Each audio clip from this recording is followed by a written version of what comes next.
This team stinks. It's getting worse. People need to lose their jobs over it. Hey, it's like I never left. Good morning to you. Good Monday morning. I'm Dejan Kovacevic of DK Pittsburgh Sports. This is Daily Shot of Pirates. It comes your way bright and early every weekday. If you're into football and or hockey, I also offer daily shots of Steelers and Penguins, where you found this. Giants 8, Pirates 7 out in San Francisco. 4th loss in a row. 8 losses in the 10-game road trip that was just completed. And this team stinks. And it's getting worse. And people need to lose their jobs over it. The last one is something I'm kind of throwing in as an addendum right now, but it's probably got to get to the top of the list before long. Specifically, the hitting coach, Andy Haynes, who has not presided over a single improvement on the roster. Not newcomers from the outside, not prospects who've come up. We continue to see the pattern of players make it from Indianapolis, feel good about themselves, do really well when they first arrive, and then give them a few days, and they all disintegrate into the Haynes approach of just standing there and watching good pitches go by, because the primary purpose of being a hitter in Major League Baseball now is to wear out the other team's starting pitcher, as opposed to, hitting, like swinging the bat and hitting the baseball. Never mind situational hitting and other things that would keep you from having the lowest batting average with runners in scoring position in the history of modern baseball. Those statistics only going back as far as 1901. Otherwise, I'm sure they'd have them all clocked. Haynes is virtually begging to be fired. And please spare me that, his hitters are all so terrible and they're all, of course, there's some really bad hitters. And yes, there have been some really, really bad lineup placements by Ben Cherington forced onto Derek Shelton, such as, hey, leave Yoshi Tsutsugo out there for multiple months. Leave Yu Chang out there. Leave Josh Van Meter is still on this team. I go overseas and I come back and Van Meter's still on his team and still costing the Pirates games like the one he did arguably yesterday in San Francisco with that ridiculous backhand flip that he tried for the double play. So yes, there's very clearly a talent level problem, but tell me which hitter on this team has gotten better. I don't mean better to the point of even being good. I just mean better than whatever it was that they were. Under Rick Eckstein, for example, in 2021, which hitter has progressed on this roster? Name one. Just one. I know, right? This portion of Daily Shot of Pirates is brought to you by our friends at North Shore Tavern. That's directly across Federal Street from PNC Park. It's home of Steak on a Stone, an eating experience, underscoring the word experience. The steak is brought to you partially cooked on an 800-degree stone, and you do the rest.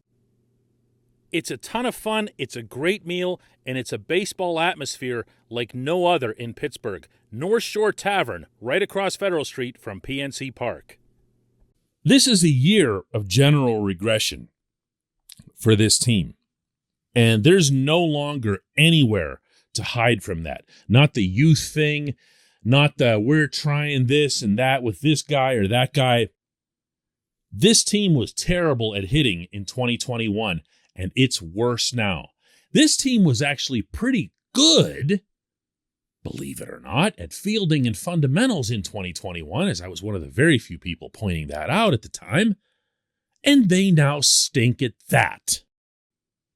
The pitching has made marginal, sporadic improvements in some areas, notably with the decent run that's been had by the starters, and within that, notably, Mitch Keller. This one might not be as fair to pin on the coaches / instructors because of the insanely short-sighted and cheapskated assignment of Roansy Contreras to Indianapolis for the purpose of making sure that he costs a little less 2-3 years down the road. But I'll continue to give credit to Oscar Marin when and where it's due. And the starting pitchers have earned some of that. The bullpen has been, I don't even know what to say about the bullpen. Because David Bednar's been wonderful until his back got hurt. Will Crowe has been a pleasant surprise, the home run yesterday notwithstanding.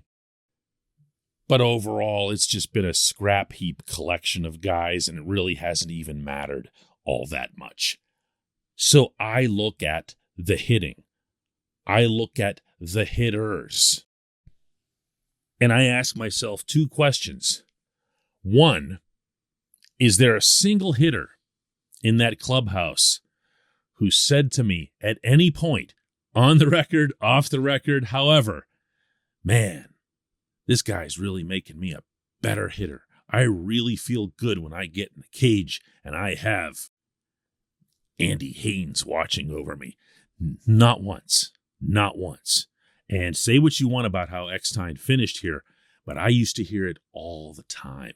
Not just about Eckstein, but about his predecessors as well. Even in the years where they weren't very good, you would still hear hitters say something about their hitting coach. Never comes up. Never, ever, ever, ever does one syllable of his name come out of anybody's mouth. I ask a second question, and that is, why was he the only member of Craig Counsell's coaching staff in Milwaukee to have been fired immediately after the Brewers had just won the division? Now, yeah, the playoffs were disappointing. Yeah, having Christian Yelich fall off a cliff in 2021 and before that in the pandemic year was deeply disappointing. But I'm going to repeat, they made one move after that season. One move after that playoff. And that was this guy right here. You, gone. So why did the Pirates pick him up? Why was Cherington so gung-ho on him? I have to believe that his hitting philosophy matches Cherington's, meaning that you've got to wear down that opposing starter, that you've got to put a priority on seeing pitches. That's why they went out and got Daniel Vogelbach, because he led the majors and still does. He's right up there anyway in pitches seen per plate appearance. They love that. They think it's the foundation of hitting, as opposed to, hitting, actually hitting, swinging the wooden thing and making contact with the spheroid. That's hitting. No one is doing that. No one can do that on this roster. I could get into a separate rant on situational hitting. I'm not talking about risk. I'm talking about bunts, moving the runners over, shortening up with 2 strikes. There was an at-bat yesterday in San Francisco where Michael Chavis really, really needed to put a bunt down. Guess what? He's never done that in his life.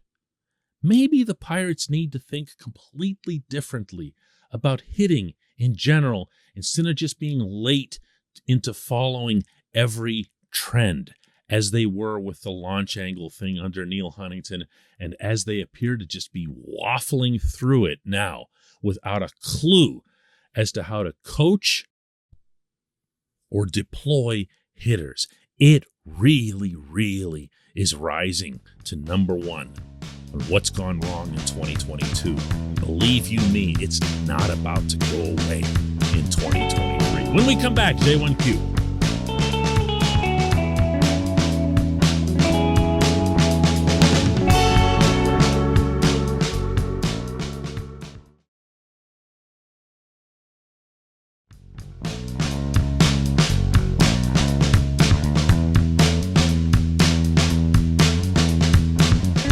Today's J1Q comes from Colin, who asks, if Mitch Keller keeps pitching like he's been, could you see the Pirates offering him an extension?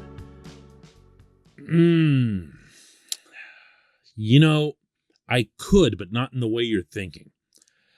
I could see the Pirates talking to Keller and maybe attempting to sway him into a very team-friendly contract that would offer him, the more security than what you get for probably about 90% of the starters in the league.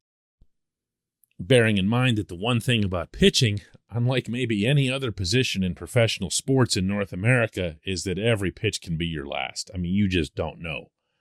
You don't know what's going to happen with your elbow or your shoulder or whatever. Now, that said, let me share the reality here for anybody who isn't familiar with it. Keller's currently got a contract where he's getting paid close to the minimum, which is $725,000. He's going to be first-time eligible for arbitration in 2023, and because of how he's pitched over these past few weeks, he's certain to get tendered through that process. The Pirates retain Keller's rights through arbitration for the next 3 years, should they choose, and they can do so on a year-to-year basis, which is a much safer way for them to go about their business. And that, of course, is how they usually go about their business.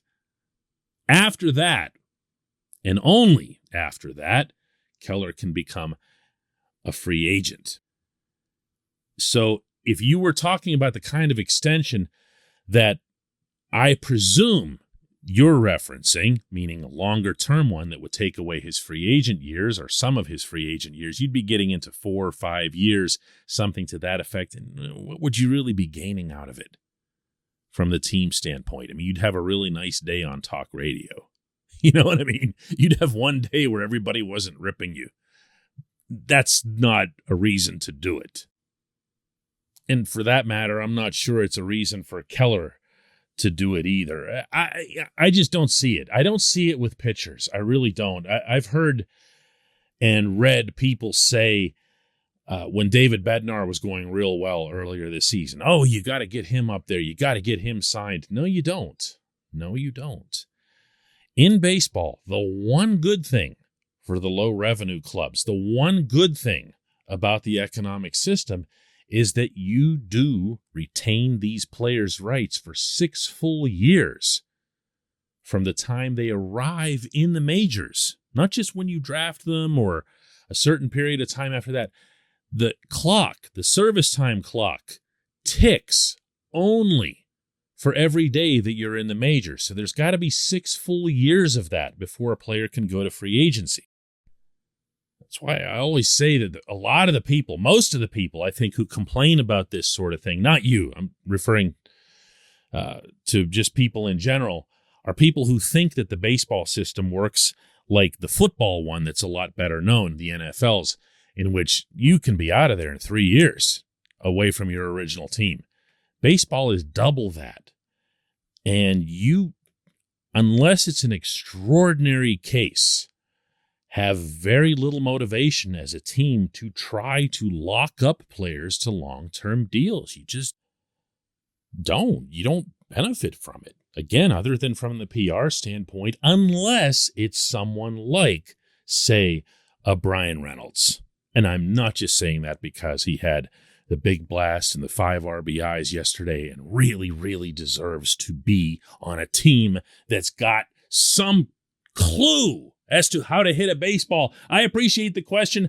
I appreciate everyone who listens to Daily Shot of Pirates, and I especially appreciate, in coming back from this trip, everyone who sent kind wishes or other forms of encouragement to enjoy the vacation and not worry about missing out on podcasts for the first time since this show launched. So that was a big part of allowing me and Marco, my son, to enjoy the time in both London and in Belgrade, Serbia, and the villages and everywhere else that we went. So thank you for that. We will do another one of these tomorrow when I'll be heading back to PNC. Fantasy Park for all that fun.